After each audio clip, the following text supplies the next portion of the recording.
எப்பயுமே ட்ரெண்ட் லைனுக்கு வந்தோனே மார்க்கெட் மேல போய் ஒரு புதுசா ஹை வைக்கும்.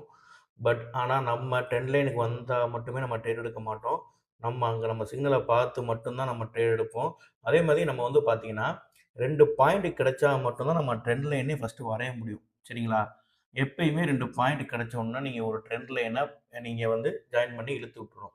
சரிங்களா? நமக்கு என்ட்ரி எப்ப கிடைக்கும்னா, புதுசா ஒரு ஹை வச்சதுக்கப்புறம் திரும்ப மார்க்கெட் அங்க திரும்புச்சுன்னா, ட்ரெண்ட் லைன் நோக்கி கண்டிப்பா வரும். சரிங்களா?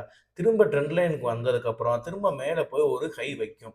நம்ம வந்து பார்த்தீங்கன்னா, இந்த 2 என்ட்ரி மட்டும் தான் நம்மளால எடுக்க முடியும். அதான் வந்து லாஜிக் படி.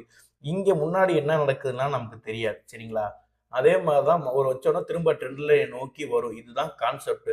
உங்களுக்கு புரியும்னு நெனைக்கிறேன். நம்ம வந்து வீடியோ 22ல அட்வான்ஸ் லெவலா இது நல்லா டீப்பா போய் குடுத்துருப்போம். நீங்க போய் பாருங்க. நம்ம எல்லாருக்கும் ரொம்ப யூஸ்ஃபுல்லா இருக்கும்.